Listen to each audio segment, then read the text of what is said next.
오늘 우리가 배우는 말씀은 18번째 시간 요한계시록 짐승의 신원. 신원이라는 말 사실 많이 안 쓰죠. 요한계시록 짐승의 정체. 이러면 조금 더 이해가 쉽지 않을까 생각이 됩니다. 그런데 오늘 우리가 배우는 내용이 사실 요한계시록에 나와 있는 본문보다는 다니엘서 7장에 기록된 내용을 훨씬 더 많이 살펴봅니다. 그러나 우리가 다음 시간에 요한계시록 13장을 배우기 때문에 이 요한계시록 13장에 설명된 두 짐승 중에 첫 번째 짐승이 누구인가, 무엇인가가 아니고 누구인가, 그리고 그 요한계시록 13장 첫 번째 등장하는 첫 번째 짐승을 구약성경 다니엘서 7장에서는 어떻게 설명하고 있는가. 그래서 오늘 우리는 그 요한계시록 13장에 설명된 그 짐승의 정체, 그 첫 부분을 다니엘서를 통해 살펴보도록 하겠습니다. 지난 시간 우리는 메시아와 심판에 대해서 배웠고요. 우리가 아는 것처럼 70일회를 통해서 내 백성과 내 성을 위해서 기한을 정했다. 내 백성이 누군가요? 유대인이죠. 유대인을 위하여 70일회의 기한을 정했다고 말을 하고 있습니다. 그래서 77이 49, 490년, 기원전 457년부터 490년 끝나는 AD 34년에 스데반의 순교로 예루살렘에 핍박이 왔고 많은 사람들이 흩어져서 복음을 전하면서 유대인들에게 주어졌던 선민, 하나님의 종으로 먼저 부르심을 받았던 특권이 이제 상실되는, 그래서 모든 사람들에게 복음의 촛대가 전해지는 그와 같은 예언이 성취가 됩니다. 그 다음에 우리가 또 그 다음번 살펴본 말씀은 2300주야, 2300야주라 그랬죠. 원래 원어대로 하면. 그래서 하루의 의미인데 2300일이 1일이 1년이라는 것을 이 70일의 때도 우리가 살펴봤고, 그래서 2300년이 끝나는 1844년에 비로소 재림전 심판, 조사 심판이라고도 불리우는 이와 같은 성소 정결, 하늘 성소 정결 사건이 하늘 성소에서 진행된다는 사실을 지난 시간에 배웠습니다. 그래서 지상 성소가 정결하게 되는 것으로 죄가 다 없어지고 끝나는 것처럼 하늘 성소의 죄가 다 없어지고 도말된다고 표현했거든요. 성경에서는 지우다라는 뜻입니다. 완전히 존재가 없어지는 거니까요.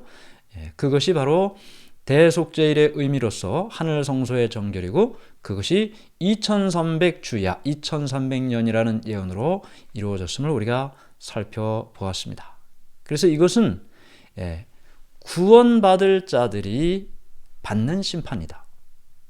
재림전 심판은, 왜냐하면 재림 때 다 하늘에 올라가니까 말이죠. 의인들이. 그러면 누가 올라가야 하느냐? 바로 의인들이 올라가게 될 텐데, 누가 의인인지가 재판 과정에서 나타나야 될 것 아닙니까? 그것이 바로 1844년부터 예수님께서 재림하시는 그때까지 진행될 것이고, 그러나 그 의인을 위한 심판의 목적은 심판에서 떨어뜨리는 것이 아니고 심판에서 올리려고 하는 것이다. 이 사람이 구원받을 수 있는 자격이 있다라는 사실이 증명되는 심판, 복음이라고 했습니다. 그래서 우리가 지난 시간을 함께 잠깐 복습을 했습니다. 그래서 지금 이 시간에도 사단은 우리를 정죄하지만 예수님께서는 아무개가 나의 피를 받아들이고 죄의 용서를 경험했고, 그래서 이제 그는 죄인이 아닙니다. 구원받을 자격이 있습니다. 라는 이와 같은 일이 진행된다는 것을 배웠습니다. 그래서 오늘 이제 요한계시록 짐승의 신원이라는 제목으로 부지런히 제가 달려가 보도록 하겠습니다. 내용이 참 많거든요. 첫 번째, 성경은 적 그리스도에 대해 뭐라고 설명하나요? 요한일서 1장 7절, 미혹하는 자가 세상에 많이 나왔나니 이는 예수 그리스도께서 육체로 오심을 부인하는 자라. 이런 자가 미혹하는 자요 적 그리스도니. 자, 성경에 적 그리스도라는 말이 몇 번 나옵니다. 이 적 안티크라이스트라는 이 안티라는 접두어는 대적한다라는 뜻도 있지만 대신한다라는 뜻도 있어요. 그래서 그리스도를 대적하는 의미뿐만 아니라 그리스도를 대신하려는 존재다. 가짜 예수라는 거죠. 가짜 선지자라는 거죠. 그래서 이 적그리스도가 나타난다고 했습니다. 그러면 이 적그리스도가 도대체 언제 어떻게 등장하는가?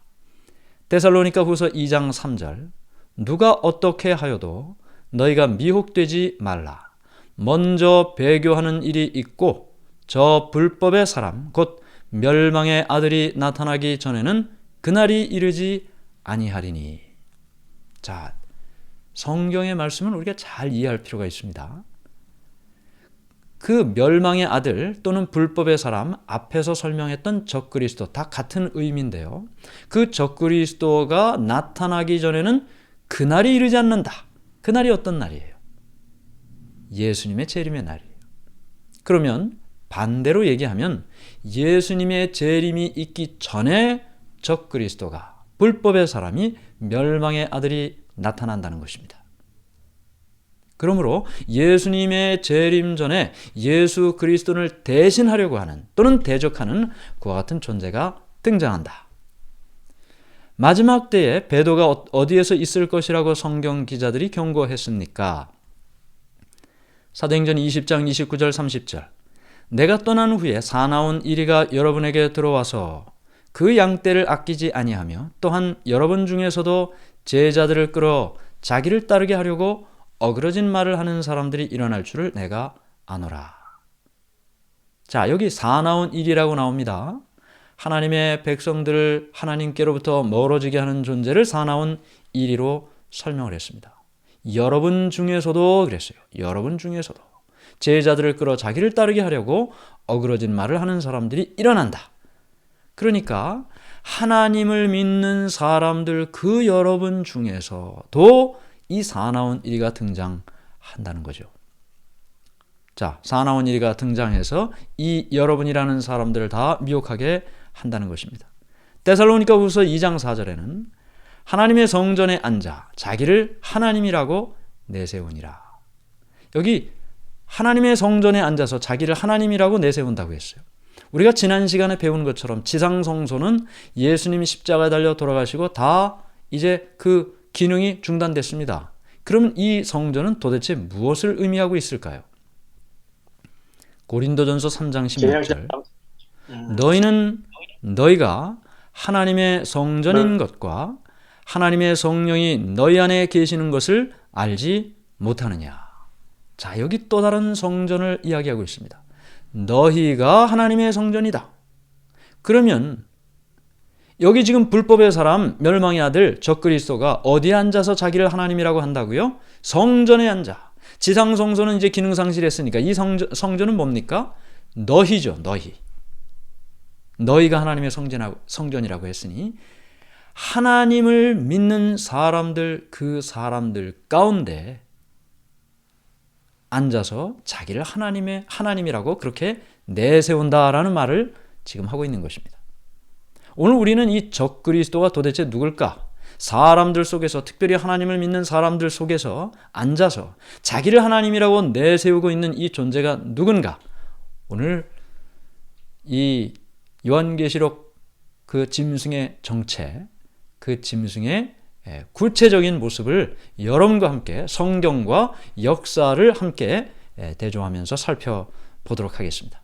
제가 혹시 성경과 역사 가운데 맞지 않는 그런 이야기를 혹시 이 시간에 한다면 꼭 저에게 나중에 꼭 말씀을 해 주시기 바랍니다.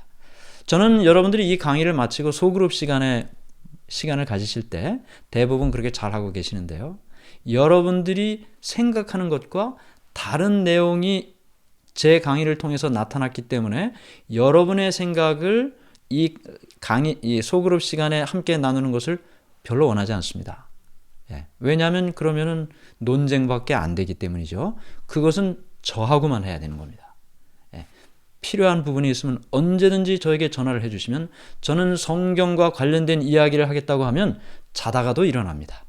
자다가도 일어날 테니까 제 전화번호로 연락을 주시면 여러분들이 혹시 지금까지 알고 계신 것과 다른 내용을 제가 이야기한 것이 있다면 함께 성경적으로 대화하는 것 저는 너무나 환영입니다. 우리가 또 그렇게 해야 되죠. 왜냐하면 우리가 혹시 다르게 알고 있다면 제가 잘못 알고 있으면 저를 알려주셔야 됩니다. 또 제가 가르쳐 드려야 될 일이 있으면 제가 또 알려드려야 되는 거죠. 그것이 우리의 믿음의 형제로서 가져야 할 책임이라고 생각을 합니다. 그래서 짧은 소그룹 시간에는 서로 다른 입장의 차이를 이야기하는 것보다는 우리가 함께 공유할 수 있는 내용을 나누면서 믿음의 형제 자매로서의 시간을 갖는다면 더 유익하리라고 생각이 됩니다. 대부분 그렇게 잘하고 계십니다. 자, 그러면 이제 계속해서 누군지 살펴보도록 하겠습니다. 지금 이제 저는 다니엘서 7장을 본문을 읽어 드리는데요. 바벨론 벨사살 왕 원년에 다니엘이 그의 침상에서 꿈을 꾸며 머릿속으로 환상을 받고 그 꿈을 기록하며 그 일의 대략을 진술하니라. 다니엘이 진술하여 이르되 내가 밤에 환상을 보았는데 하늘에 내 바람이 큰 바다로 몰려 불더니. 자, 무슨 말인지 다 이해하셨죠? 예, 다 확 이해가 됩니까? 이건 이런 뜻이고 저게 저런 뜻이고 이해가 잘 되시나요? 예, 이해가 잘 되시면 제가 오늘 강의할 이유가 없습니다. 예, 그 이해를 여러분들에게 드리기 위해서 제가 오늘 이 시간을 준비한 거죠. 자, 바벨론 때, 그러니까 느부갓네살 왕이 바벨론에 침공해서 다니엘과 그의 친구들 다 포로로 잡아갔어요. 더 많은 사람들까지도. 벨사살은 느부갓네살 왕의 손자입니다. 그동안에 이 다니엘은 꽤 높은 사람이 됐어요. 이 바벨론에. 근데 그 벨사살 왕이 된 그 해에 꿈을 꾸고 하나님께로부터 환상을 보게 됐어요. 그리고는 그가 본 것을 기록을 한 내용이 다니엘서 7장의 내용입니다. 뭘 봤습니까? 지금 다 돼요. 내가 밤에 환상을 보았는데 하늘에 내 바람이 큰 바다로 몰려불더라. 환상을 봤더니 뭐가 왔어요? 하늘에 바람이 몇 개예요? 4개의 바람이 어디로? 큰 바다로 슉 하고. 오늘 이 나무가주에 바람 많이 불었습니다. 얼마나 나무가 흔들리는지. 바람이 4개가 큰 바다로 하나씩 바람이 불었어요. 그 다음에 계속해서 이 다니엘이 봅니다. 자, 그런데 이 다니엘이 이 꿈을 통해서 본 이 모든 내용들은 예언인데 거의 성경의 모든 예언이 상징으로 기록을 했습니다. 상징. 그러면 그 상징의 의미를 우리가 알아야 되겠죠. 그래야 그 예언을 깨닫지 않겠습니까? 성경은 이 말씀을 보존하기 위해서 다 예언을 상징으로 기록하고 자물통을 탕탕탕 채워놨어요. 바람이 나왔죠. 바다가 나왔죠. 이 뒤에 나오면 또 짐승들이 나오죠. 이게 도대체 뭔가? 이런 짐승들은 어디 동물원에 가도 없는데. 이게 도대체 뭘 봤다는 거고 무슨 뜻인가? 성경은 한쪽에서만 이야기하는 것이 아니고 다른 쪽에서도 또 그 성경을 해설하는 말씀들이 있습니다. 그래서 말씀을 여기에서 저기에서 잘 찾아서 그 말씀들을 조화시켜서 이해할 필요가 있죠. 여기에 자물통을 채워놨으면 어딘가에 열쇠를 주신 것입니다. 그래서 오늘 제가 여러분들에게 열쇠를 하나씩 드립니다. 열쇠를 하나씩 드리는데 예언에 나타난 상징들과 그 의미를 먼저 알아야 돼요. 그래서 열쇠를 하나씩 딱 드릴 테니까 이 자물통에 상징으로 된 그 자물통에 열쇠를 딱 넣어서 철커덕하고 열리면 우리가 그 의미를 깨닫게 되는 것이죠. 보시죠. 자, 첫 번째, 바다는 백성과 물입니다. 왜 백성과 물이냐면 계시록 17장 1절 5절 내가 본 바 물은 백성과 무리와 열국과 방언들이니라. 물이 뭐라 그랬어요? 백성. 물이 많은 곳은 사람들이 많은 곳이에요. 바다는 백성과 물이다. 그 다음에 두 번째, 바람은 전쟁, 투쟁, 하나님의 심판입니다. 바람이 몰려오고 있습니다. 뭐 이런 말 하지 않습니까? 전쟁을 의미하고 있어요. 그 다음에 세 번째, 다니엘서 7장에서 여러 짐승들이 나오는데 여기 다니엘서 7장 후반부에 해석을 했습니다. 넷째 짐승은 곧 넷째 나라인데 그 네 짐승은 네 왕이라. 그러니까 짐승은 왕을 상징하고 있다는 겁니다. 머리는 왕이나 왕국의 분열인데 일곱 머리는 일곱 왕이라. 계시록 17장 9절 10절. 그래서 머리는 우리가 우두머리라고 하지 않습니까? 왕을 상징하고 있다. 뿔은 열불은 이 나라에서 일어날 열왕이요. 역시 뿔도 왕을 나타내고 있다. 그 다음에 날개가 있어요. 이제 뒤에 보면 이제 날개 이야기가 나오는데, 날개는 신속함을 상징합니다. 날개 돋친 듯이 팔렸다고 하지 않습니까? 성경의 하박국 1장 6절부터 8절까지 바로 그와 같은 의미로 설명하고 있습니다. 그럼 제가 여러분들에게 다 이 열쇠 하나 드렸단 말이에요. 열쇠 하나씩 드렸죠. 그러면 보겠습니다. 네 번째 질문이에요. 다니엘은 바람이 부는 바다에서 무엇이 나오는 것을 보았나요?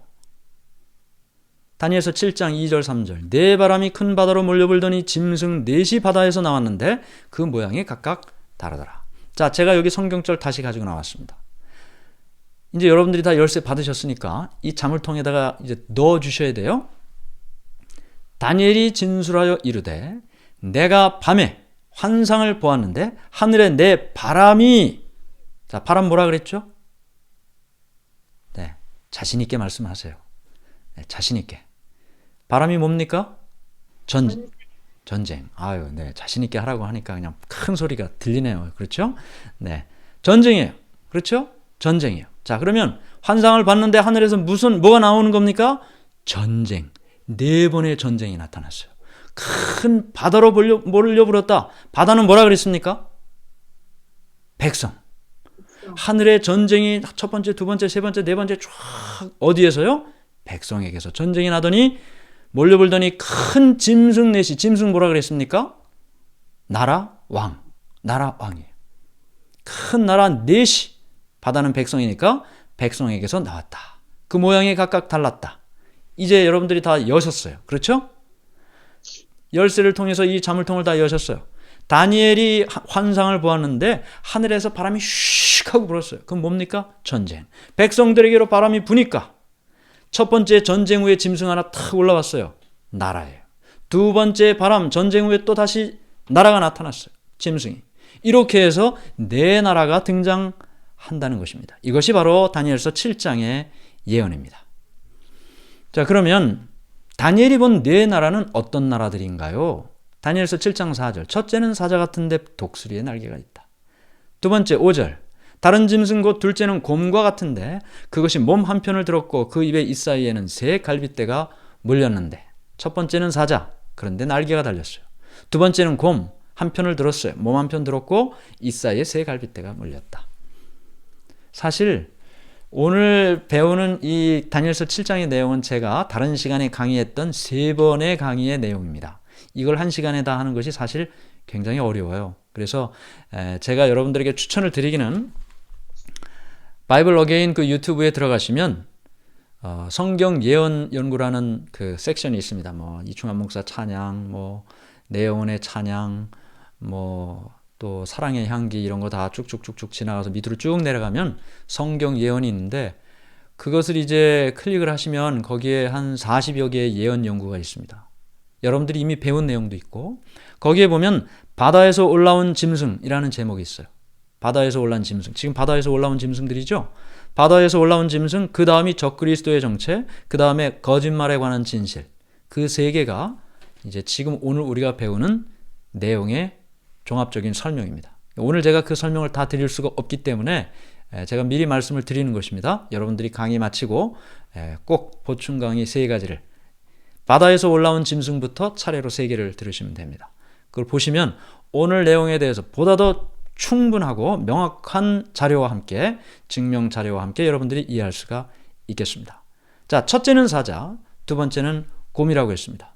그 다음에 세 번째는 또 다른 짐승 곧 표범과 같은 것이 있는데 그 등에는 새의 날개 넷이 있고 그 짐승에게 머리 넷이 있고 권세를 받았다. 그 다음에 내가 밤 환상 가운데서 그 다음에 본 넷째 짐승은 무섭고 놀랍고 매우 강하고 또 쇠로 된 큰 이가 있어서 먹고 부서뜨리고 그 나머지를 발로 밟았고 이 짐승은 전에 모든 짐승과 다르고 10뿔이 있더라. 자, 표범같이 생겼습니다. 새 날개 넷이 있습니다. 머리 4개가 있습니다. 큰 권세를 받았다. 네 번째 짐승은 모처럼 생겼다고 하는 말이 없습니다. 앞에 세 짐승은 사자 같다, 곰 같다, 표범 같다, 이렇게 같다라는 말이 있어요. 우리가 상상할 수 있습니다. 그 동물이 지금 있으니까. 그런데 네 번째 짐승은 뭐뭐 같다라는 말이 없어요. 그냥 무섭고 놀라운 짐승이다. 강하다. 이렇게만 설명이 되어 있어요. 그리고 그 머리에는 10개의 뿔이 있다. 그랬습니다. 지금 전쟁 4번을 통해서 나타나는 각각의 나라들의 이와 같은 특징을 가지고 있다는 것입니다. 자, 왜 그런지를 제가 설명하고 싶은 마음이 굴뚝 같은데 시간 관계상 도표로 대신합니다. 자, 다니엘서 2장을 우리가 다 배웠습니다. 느부갓네살 왕이 바라본 그 환상 속에 금, 은, 놋, 철, 철과진흙 그리고 돌까지 이르는 환상을 보았어요. 그것이 각각 바벨론, 페르시아, 그리스, 로마 그리고 로마 분열된 후에 로마가 서로마 멸망 후에 나뉘어진 여러 나라들 그리고 나서 돌로서 이 신상이 완전히 무너졌죠. 그 돌은 성경에 나타난 예수님을 상징하고 있다는 것을 배웠습니다. 그러므로 인간 역사의 끝에 예수님께서 이 땅에 재림하시는 사건을 통해 인간의 역사는 끝난다. 그것이 다니엘서 2장의 예언이었습니다. 다니엘서 7장은 그와 같은 예언의 연대를 다른 형태로 보충해주고 있습니다. 다니엘서 2장이 표면적인 역사의 예언이라면 다니엘서 7장은 표면적인 역사 속에 감추어진 선과 악의 싸움의 역사인 것입니다. 종교의 역사인 것입니다. 그래서 같은 시간대를 설명하고 있어요. 금으로 표상됐던 바벨론이 사자로, 페르시아로 표상됐던 이 은이 다니엘서 7장에는 곰으로, 다 이유가 있어요. 왜냐하면 저 바벨론으로 표상된 사자는 지금도 바벨론 대형 박물관 가면 그 바벨론 그 벽을 다 통째로 갖다 놨어요. 제가 가봤더니 참, 다 식민지로 거기 가가지고 다 가지고 온 거예요.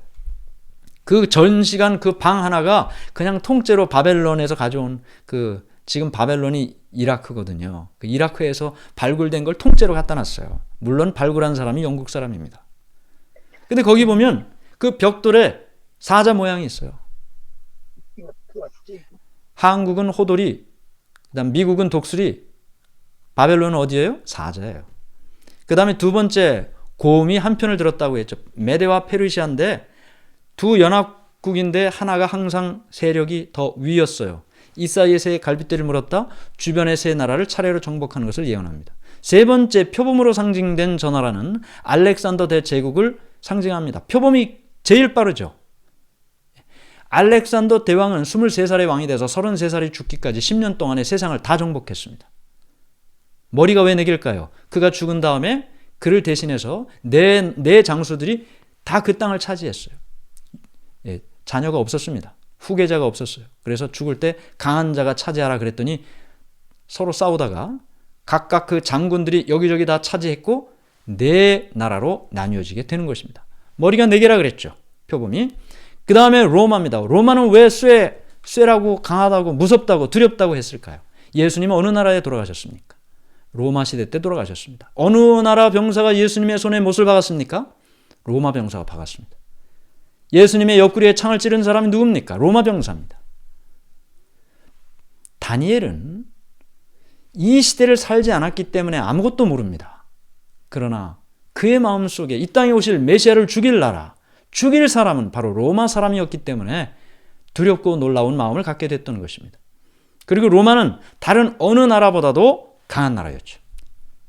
다 부서뜨릴 수 있는 나라였습니다. 그래서 쇠로 상징이 됐고 그 다음에 분열된 후에 이제 10개의 나라로 나뉘어졌던 것을 우리가 다니엘서 2장에서 살펴봤습니다. 로마 후에 분열된 여러 나라들이 있고 오늘 우리는 이제 이 작은 뿔과 심판의 내용을 함께 배우게 되는 것입니다. 자, 다니엘서 8장은 우리가 안 배웠지만 2장, 7장, 8장이 평행 구조로 이렇게 연결이 되어 있다는 것을 도표로 먼저 말씀을 드립니다. 그래서 다니엘 7장에서 본 나라들은 바벨론, 메데 페르시아, 그리스, 로마 제국으로 이어지는 사자, 곰, 표범, 무섭고 놀라운 짐승으로 연결이 되는 것입니다. 그 다음에 이 무섭고 놀라운 짐승인 서로마가 멸망된 후에 서기 476년 로마의 용병대장인 오도 아케르에 의해서 서로마가 멸망됩니다. 그 전에 이미 저 중국의 흉노족이 서쪽으로 이동하면서 게르만 민족들이 그 흉노적의 침입을 받아 서유럽으로 내려오게 됩니다. 그것이 세계사에 기록된 게르만 민족의 대이동이라는 사건입니다. 그러면서 게르만 민족들이 자기 민족별로 종족별로 땅을 차지해서 이 서로마 제국이 이렇게 여러분들이 보는 것처럼 분열되게 되는 것입니다. 자, 그래서 이와 같이 분열이 되고요. 영국, 프랑스, 독일, 지금 현재 유럽을 차지하고 있는 여러 나라들이 이후에 이제 자리를 잡게 된 것입니다. 다니엘은 10개의 뿔 가운데서 무엇이 올라오는 것을 보았나요? 자, 아까 그 무섭고 놀라운 짐승, 로마로 상징된 무섭고 놀라운 짐승의 머리 위에 뿔이 10개라 그랬잖아요. 내가 그 뿔을 유심히 보는 중에 다른 작은 뿔이 그 사이에서 나더니 그 첫 번째 뿔 중에 셋이 그 앞에서 뿌리까지 뽑혔으며, 무섭고 놀라운 짐승 후에 어떻게 됐습니까? 지금 금방 우리가 살펴본 것처럼 10개의 나라로 나뉘어졌어요. 자, 세보죠. 지금 요 밑에 조금 잘렸는데, 지금 여기 지금 빨갛게 있죠? 북아프리카거든요. 거기 반달입니다.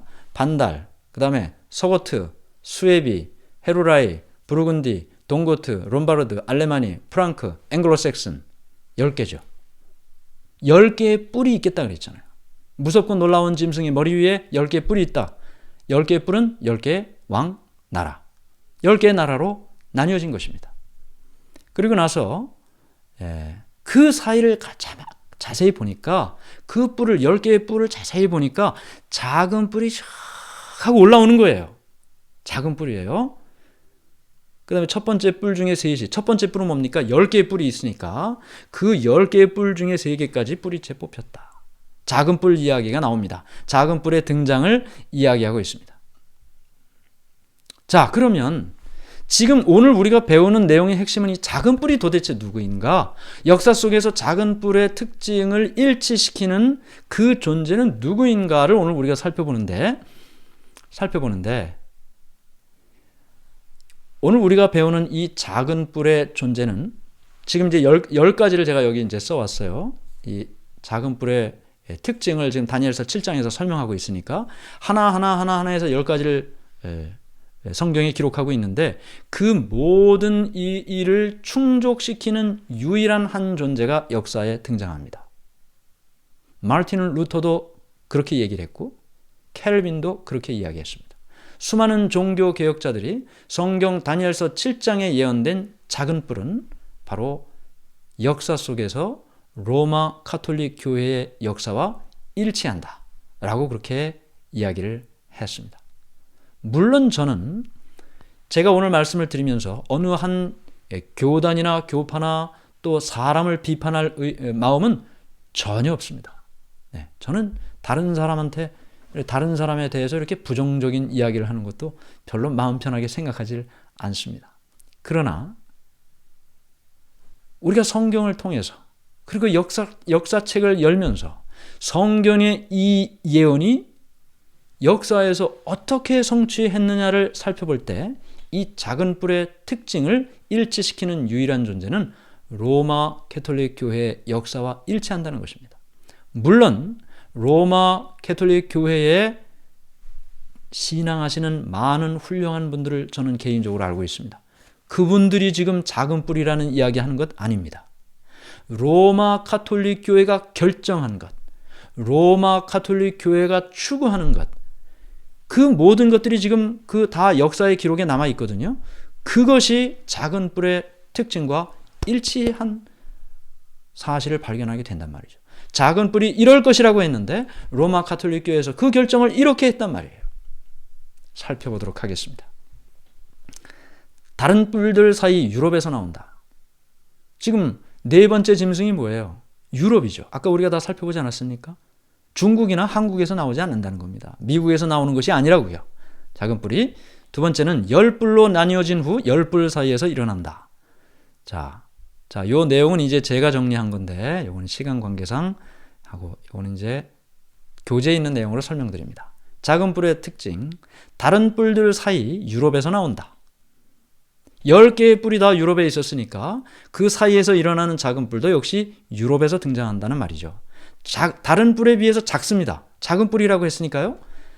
유럽의 10개 나라가 세워지고 난 뒤에 등장한다. 10개의 뿔이 있고 난 다음에 작은 뿔이 나왔으니까 유럽의 10개 나라가 세워지고 난 뒤에 등장하는 것입니다. 시기를 설명하는 거죠. 그 다음에 새 뿔을 뿌리까지 뽑습니다. 새 왕을 복종시킵니다. 다른 뿔과는 다릅니다. 다른 뿔과 제가 여기 뒤에 기록한 성경절이 바로 그 성경에서 이런 말을 하고 있다는 거예요. 작은 뿔이 다른 뿔과 다르다 라고 설명하는 말이 20절에 지금 기록되어 있다는 것입니다. 그 다음에 6번째는 사람처럼 뿌리 말을 해요. 그 다음에 7번째, 지극히 높으신 이를 말로 대적한다. 성도를 박해한다. 1260년 동안 지배한다. 때와 법을 고치려고 한다. 이런 10가지를 정확하게 충족시키는, 일치시키는 것이 로마 가톨릭 교회의 역사와 일치한다는 것입니다. 9가지 맞고 하나만 틀려도 아니에요. 살펴보죠. 자, 첫 번째, 유럽에서 등장한다고 했습니다. 일단 바티칸은 유럽에 위치해 있습니다. 로마 가톨릭 교회가 처음 시작하는 것도 로마 교회입니다. 이 초대교회 당시에 5개의 중요한 교회가 생깁니다. 물론 여러 교회들이 많이 세워졌어요. 에베소도 있고. 그러나 로마 교회, 콘스탄티노플 교회, 안디옥 교회, 예루살렘 교회, 알렉산드리아 교회, 이 교회가 5개의 세계사 교재에 나올 만큼 유명한 교회들이에요. 그 당시 서방 교회, 서유럽 쪽은 이제 이 로마 교회가 큰 교회였고, 그리고 콘스탄티노플 교회는 이제 동방 교회에 속했습니다. 이 두 세력이 그 당시에 충돌이 좀 있었습니다. 아무래도 작은 교회일 때는 그냥 밥 한 번 먹으면 다 괜찮은데, 사람이 좀 많아지고 그러면은 조금 복잡해지지 않습니까? 그러면 밥 한 번 먹어가지고 해결이 잘 안 됩니다. 나중엔 더 커져요. 그렇죠? 100번 먹어도 해결이 안 될 때도 있습니다. 그럼 어떻게 됩니까? 이제 나중에 너는 너의 길을 가고 나는 나의 길을 간다. 그래서 로마 교회를 중심으로 해서 캐톨릭 교회가 됐고, 콘스탄티노플 교회를 중심으로 해서 정교회가 된 것입니다. 그리스 정교회, 러시아 정교회 이렇게 이야기하죠. 정교회와 동방 정교회와 서방 캐톨릭 교회로 이제 역사가 나뉘어지게 되는 거예요. 그래서 캐톨릭 교회는 유럽에 위치해 있다. 자, 그 다음에 두 번째는 다른 뿔에 비해서 작다. 이거 제가 한 4시간 전에 인터넷에서 캡처하는 것입니다. 바티칸 시티 아시죠? 이탈리아 로마에 있는 많은 분들이 뭐 성지순례도 가고 또 여러 여행을 하면서 성베드로 성당도 가고 그렇게 하시는데, 이 바티칸 시티가 어떻게 되어 있나? 이게 나라거든요. 바티칸 시국, 약칭 바티칸시 또는 바티칸은 이탈리아의 로마 시내에 위치해 있으며 국경 역할을 하는 장벽으로 둘러싸인 영역으로 이루어져 있는 내륙국이자 도시 국가이다. 국가라 그랬어요. 교회가 아닙니다. 국가입니다. 수도는 바티칸 시국이고 면적은 109에이커고 인구는 825명입니다. 국가라는 것은 자치를 한다는 얘기죠. 자치. 그러니까 지금 이 작은 나라예요. 다른 10뿔은 좀 크잖아요. 아까 우리 지도에서 본 것처럼. 근데 이 나라는 작은 뿔, 이 나라는 작은 나라예요. 다른 뿔에 비해서 작습니다. 그 다음에 세 뿔을, 자, 이 4번째 질문으로 나오는데 이 내용을 먼저 여러분들이 이해를 해야 3번째를 이해하기가 쉽기 때문에 4번째, 교재는 4번째 나온 얘기를 제가 먼저 말씀드립니다. 세 뿔을 뿌리까지 뽑는다 그랬어요. 자, 10개의 뿔, 10개의 나라들이 지금 나눠져 있는데 로마 교회의 감독이었던 로마 교황은 아타나시우스 주의를 택했어요. 그런데 교황이 택했던, 로마 가톨릭 교회가 택했던 그 아타나시우스 주의를 따르지 않는, 반대하는 세 국가가 있었습니다. 헤루리, 반달, 동고트. 이 사람들은 아리우스 주의를 택했어요. 그래서 이제 로마 가톨릭 교회를 지지하는 다른 나라들을 통해서 이 나라들이 차례로 멸망됩니다. 그냥이 아니죠. 로마 가톨릭 교회의 교리를 따르지 않는 나라들이에요.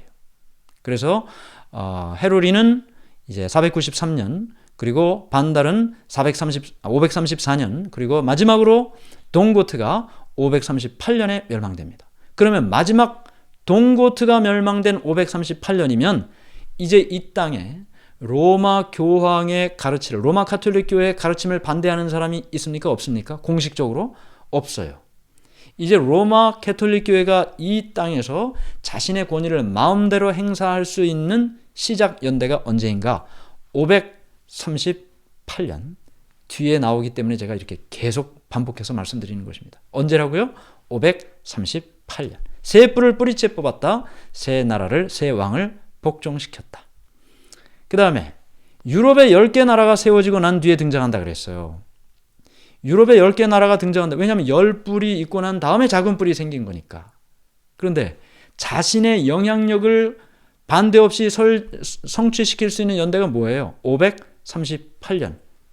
서로마는 476년에 멸망됐고 그 이후에 10 나라가 세워졌고 그 이후에 538년에 이제 로마 가톨릭 교회가 자신의 영향력을 행사할 수 있는 그와 같은 세력이 된 것입니다.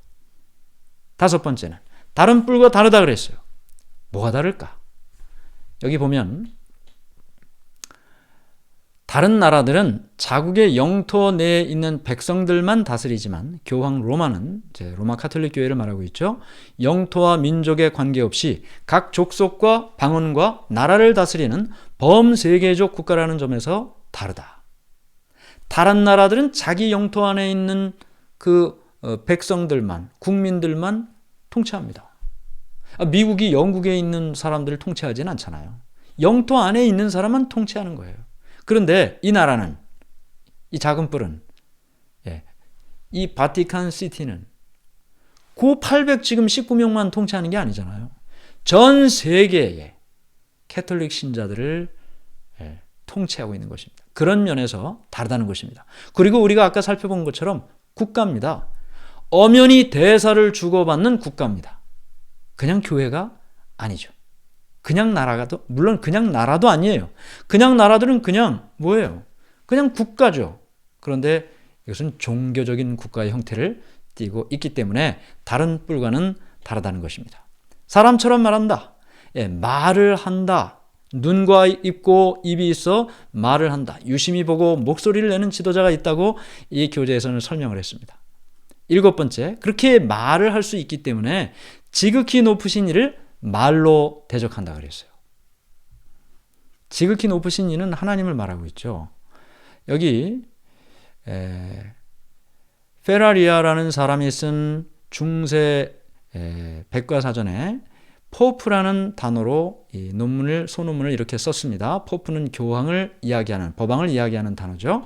법왕은 숭고하고 지존하며 단순히 인간이 아니며 하나님과 같은 분이며 하나님의 대리자이시다. 법왕은 거룩한 군주요 지존의 제왕이요 왕 중의 왕이시므로 만일에 천사들이 신앙을 잘못한다면 그들을 심판하고 파문에 처할 수 있다. 제가 오늘 자료로 가지고 나온 모든 자료는 이미 캐톨릭 교회가 공식적으로 발행한, 퍼블리시한 모든 책과 지면에 있는 내용을 가져온 것입니다. 밝히지 않는 내용 아닙니다. 다 이미 밝혔습니다. 그래서 여기 지금 우리가 읽은 말씀처럼 법왕은, 교황은 숭고하고 지존하며 단순히 인간이 아니고 하나님과 같은 분이다. 사실 이렇게 이야기할 수는 없죠. 우리가 누구도 이렇게 이야기할 수 없습니다. 지극히 높으신 이를 말로 대적한다고 했는데 이 내용 말고도 너무나 많은 내용이 하나님과 동등된 자리에 앉게 되는 너무나 많은 교리들과 내용들이 있습니다. 교황 무오설, 교황은 절대 잘못할 수가 없다. 지극히 높으신 이를 말로 대적한다. 법왕은 예수 그리스도의 대표일 뿐 아니라 육신의 휘장으로 가려진 예수 그리스도 그 자신이다. 하나님이시고 예수 그리스도라고 그렇게 이야기를 하고 있는 것입니다. 여덟 번째는 성도를 박해한다고 했습니다. 하나님의 백성을 핍박한다고 했어요. 수세기에 걸쳐 성경을 믿는 그리스도인들을 박해해왔고 수백만 명의 사람들을 죽였습니다. 인정하고 싶지는 않지만 역사는 기록되어 있습니다. 역사를 바꿀 수는 없죠. 이미 지나왔으니까요. 그런데 많은 역사를 통해서 그 역사의 페이지마다 캐톨릭 교회는 수많은 종교 개혁자들을 화형주에 매달아 불태웠습니다. 위클립을 그렇게 했고요. 허스를 그렇게 했고요. 제롬을 그렇게 했고요. 많은 사람들이 그렇게 화용주에 불타 죽으면서 그들의 개혁의 불길을 이어갔습니다. 그러다가 마르틴 루터까지 온 것이고 켈빈까지 온 것이고 쭈잉글리까지 온 것입니다. 그래서 종교개혁을 일으킨 거예요. 그런 모든 박해와 핍박 속에 사람들이 죽어갔습니다. 얼마 동안 핍박을 했나요? 1260년 동안. 자, 여기 1260년이라는 말이 나오는데 예언을 공부할 때는 계산을 좀 하거든요. 계산하는 게 싫으신 분들은 조금 곤란한데요. 어렵지 않으니까 잘 보시면 좋겠습니다. 자, 여기 보면 아까 제가 말씀드렸죠. 이 캐톨릭 교회가 이 땅에서 자신의 명령을 반대 없이 실천할 수 있는 시작 연대가 언제라 그랬어요? 538년. 하나님의 백성들을 마음대로 죽이고 마음대로 핍박할 수 있는 시작이 538년. 그때부터 그는 교황의 자리에 오른다고 역사는 기록하고 있습니다. 스페인에서만도 종교 재판에 의해 고난당한 사람들이 산채로 화형당한 사람이 31,912명으로 계수됐고 복종하도록 강요된 참여자가 29만 1,450명으로 계산되었다. 알비젠스인들의 대학살에서는 약 100만 명이 죽임을 당했다. 제수이트 제도가 처음 확립된 지 30년 동안에 93만 명의 신실한 그리스도인들이 살해당했다. 종교개혁이 일어났을 때 캐톨릭 교회 내부에서는 반종교개혁을 일으킵니다. 종교개혁을 반대하는 거예요. 그래서 이그나티우스 로열라라는 스페인의 퇴역 장교를 통해서 예수회라는 것을 조직합니다. 이거는 군대식으로 캐톨릭 교회를 위하여 충성을 다짐한다는 거예요. 죽이는 것, 납치하는 것, 그런 것 아무것도 아니에요. 캐톨릭 교회를 위한 일이면 무엇이든지 한다는 것입니다. 그런 배경 속에서 이렇게 많은 사람들이 다양한 방법에 의해서 고문을 당했고 순교를 당했습니다. 사실 정말 어떤 그 독재 정권에서나 있을 법한 그런 고문과 처형이 캐톨릭 교회의 종교 재판에 의해서 많은 그리스도인들에게 행해졌던 것입니다. 사지를 다 손발을 다 끈으로 묶고 저걸 이제 돌리면 사방에서 땡기는 거예요. 고문틀이고 피카르티의 종교 재판소 고문실이라고 되어 있는데 사람을 매달고 이제 그렇습니다. 그 다음에 네덜란드 종교 재판소 일제 시대 때 독립운동가들을 고문하듯이 그렇게 그리스도인들에게 네가 믿는 것을 포기해라. 가톨릭 교회 교황이 가르치는 것을 받아들인다고 자백해라. 그렇지 않으면 이와 같은 고문을 했고 그렇지 않으면 죽이기까지 했던 것입니다. 네덜란드에서 개신교도들을 처형하는 광경입니다. 사실 오늘날 로마 가톨릭 교회는 좋은 일을 참 많이 합니다. 특별히 가톨릭 신앙을 하시는 분들이 또 좋은 일을 참 많이 하십니다. 그러나 과거의 역사가 이렇게 진행되어 왔다는 것입니다. 자, 한때, 두때, 반때라는 말을 이제 우리가 살펴보는데요. 이 작은 뿔이 한때와 두때와 반때 동안 성도를 핍박한다 그랬어요. 자, 한때라 그랬는데 때는 뭔가? 때는 원어로 이단이라는 말이고 이거는 year, 한 해, 두 해, 반년 그걸 말하고 있는 거예요. 한때는 1년, 두때는 2년, 반때는 반년 합치면 세때 반이고 3년 반이에요. 그런데 당시 유대력으로 1년은 365일이 아니고 360일이었습니다. 360일. 유대력으로 1년이 360일이란 말이죠. 그러면 1년은 360일, 2년은 720일, 그리고 반년은 180일인데 그 날수를 우리가 다 계산하면 1260일이에요. 근데 우리가 지난 시간에 배웠죠. 예언을 연구할 때 하루를 1년으로 계산한다. 그러면 연일 원칙 우리가 지금 살펴본 거예요. 3년 반은 1260일이고 1일을 1년으로 환산하면 1260일은 1260년이다. 작은 뿔이 성도를 핍박하고 괴롭힌 기간은 1260년이다. 언제부터 시작해서 1260년이 끝나는 언제 마치나? 아까 제가 계속 말씀을 드렸습니다. 하나님의 백성들 그리스도인들을 마음대로 핍박할 수 있는 그와 같은 힘을 얻게 된 그 해 538년이죠.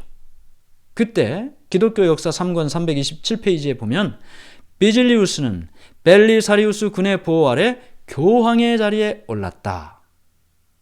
역사책에 기록된 말입니다. 공식적으로 교황의 자리에 오르게 되었다는 것입니다. 반대 없이 이와 같은 일을 다 하고 말이죠. 그것이 538년이라는 것입니다. 그러면 이제 계산이 가능합니다. 538년부터 1260년 동안 하나님의 백성들이 핍박받는다. 반대로 얘기하면 1260년이 끝나는 그때는 핍박하지 못한다 라는 말이 되죠. 1798년에 도대체 무슨 사건이 있었을까요? 1798년이라는 연대가 나오는데 그 전 1789년도부터 나폴레옹 장군에 의해서 프랑스에는 프랑스 대혁명이 일어납니다. 프랑스 대혁명이 한참 일어나고 있을 때 마침내 이 1260년이 끝나는 1798년 무슨 사건이 일어나야 되지 않겠습니까? 나폴레옹의 부하 장군인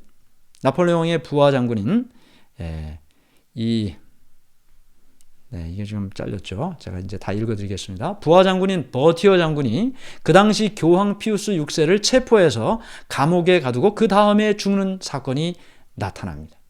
1798년 로마에서의 한 불란서인 사례는 불란서인들에게 영원의 도시 로마를 정복하고 교황의 세속적 권력의 종지부를 찍을 구실을 마련해 주었다. 늙은 교황은 발렌스로 유배당하였다. 교회 역사 24페이지.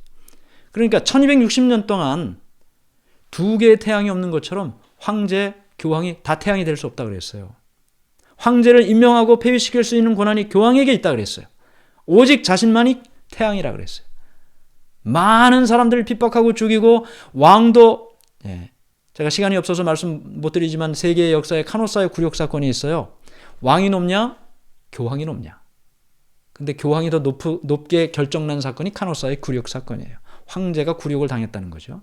그렇게 지내왔는데 1798년에 1260년이 끝나는 1798년에 교황 피우스 6세가 옥에 갇히는 사건이 나타나면서 하나님의 백성을 핍박했던 그 권세가 없어지게 됐던 것입니다.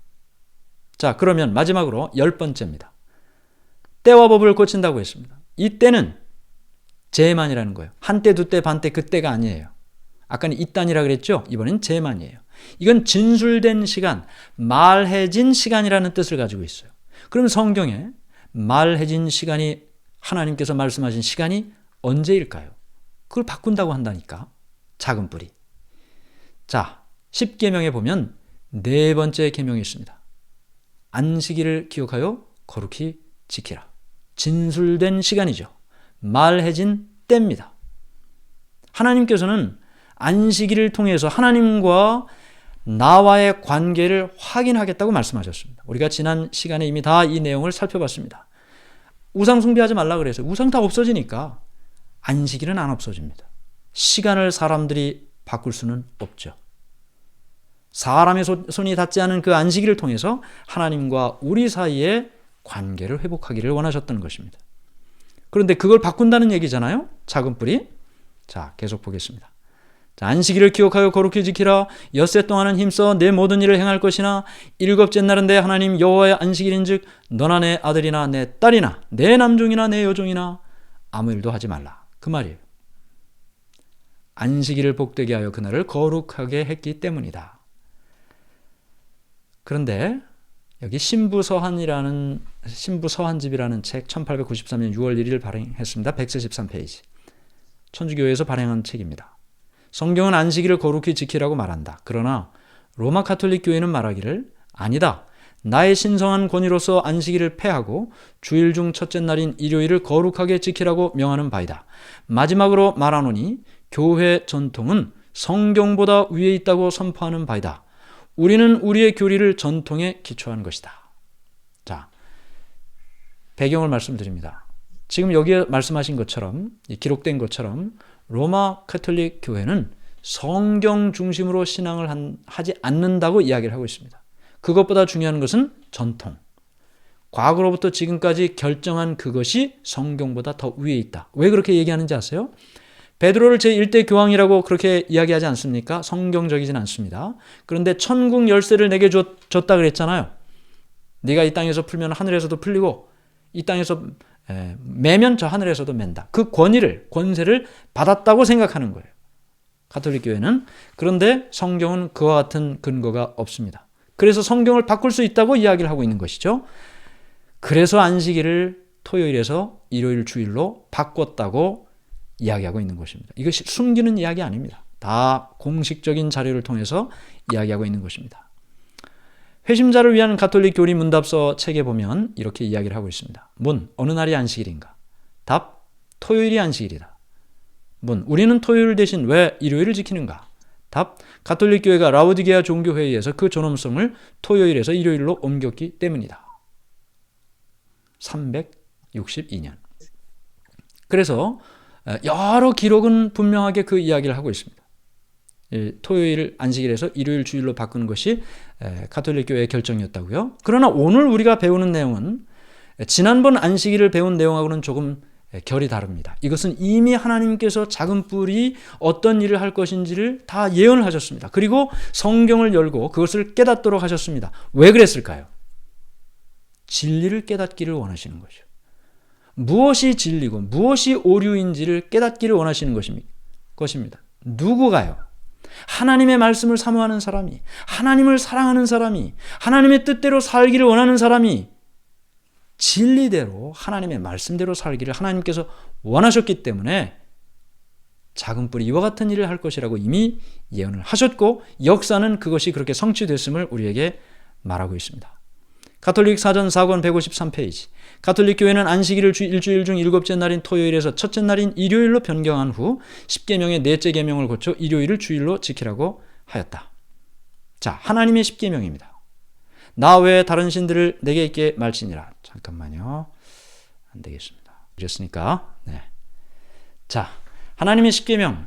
첫 번째, 나 외에 다른 신을 내게 있게 말라. 우상 숭배하지 말고 하나님의 이름을 망령되이 일컫지 말고 네 번째, 안식일을 기억하여 거룩히 지키라. 이게 십계명이죠. 근데 천주교의 십계명은 조금 다릅니다. 천주교의 십계명 첫 번째, 한 분이신 하나님을 흠숭하라. 나 외에 다른 신들을 내게 두지 말라. 비슷한 말이에요. 단어는 좀 차이가 있지만 괜찮습니다. 두 번째, 하나님의 이름을 함부로 부르지 마라. 조금 이상하죠. 두 번째 계명인 우상을 만들지 말고 우상에게 절하지 말라는 계명이 없어졌어요. 세 번째 계명인 이름에 대한 계명이 천주교의 십계명은 두 번째 계명으로 올라갔습니다. 두 번째 계명을 삭제했습니다. 그렇죠? 그 다음에 세 번째, 천주교의 십계명 세 번째, 주일을 거룩히 지내라. 성경의 네 번째는 안식일을 기억하여 거룩히 지키라고 했는데 주일을 거룩히 지내라로 바꿨어요. 그렇죠? 이거는 바꿨습니다. 수정했습니다. 그 다음에 이제 이렇게 되면 무슨 문제가 생깁니까? 위에 두 번째 계명 없앴잖아요. 왜 없앴어요? 캐톨릭 교회 가보신 분들은 아시겠지만 예수님 상도 있고 마리아 상도 있고 베드로 상도 있고 많습니다. 거기서 기도하죠. 근데 성경은 우상 숭배하지 말라 그랬거든요. 만들지 말고 절하지 말라. 근데 그거를 써놓고 그렇게 할 수가 없죠. 그래서 삭제하는 것입니다. 그 다음에 이렇게 하나를 삭제해버리니까 어떻게 되겠어요? 맨 마지막에 10번째 계명이 내 이웃의 아내나 소유를 탐내지 말라 그랬잖아요. 그런데 천주교의 십계명을 보니까 어떻게 돼 있어요? 9번째가 남의 아내를 탐지 말라. 10번째 남의 재물을 탐내지 말라. 성경의 10번째 계명을 둘로 나눠서 9번째, 10번째로 만들었어요. 그래서 두 번째 계명은 삭제했고 네 번째 계명은 고쳤고 그리고 9번째, 10번째로 나눠서 추가를 했습니다. 그리고 현재 천주교의 십계명은 이렇게 가르쳐지고 있습니다. 작은 뿔이 뭘 한다고요? 때와 법을 바꾼다. 마지막 때 작은 뿔은 이 지구에 어떤 영향을 미치게 되나요? 요한계시록 13장 3절. 이제 이 요한계시록에 나타난 짐승의 설명이 여기 이제 나옵니다. 그의 머리 하나가 상하여 죽게 된 것 같더니 그 죽게 됐던 상처가 나오며 온 땅이 놀랍게 여겨 짐승을 따르고. 이 지구에 어떤 영향을 미친다. 자, 지금 다음 시간에 제가 자세히 설명드리겠지만 머리가 7입니다. 지금 저기에 있는 머리는 그 중에 하나가 상해 죽은 것처럼 돼요. 그 배경은 다음 시간에 설명드립니다. 근데 죽지 않고 다시 살아나요. 근데 그 사건 이후로 다시 살아난 이후로 온 땅이 이상히 여겨 짐승을 따른다. 오늘날 교황이 방문을 하려고 할 때 반대하는 나라 있습니까?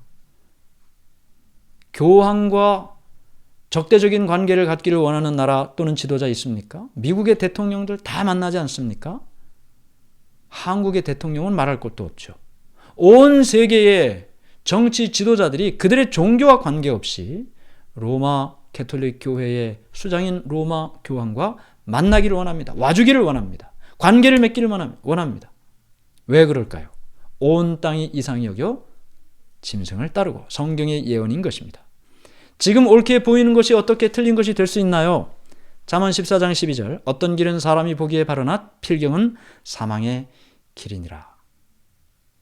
지금 로마 가톨릭 교회는 참 좋은 일을 많이 합니다.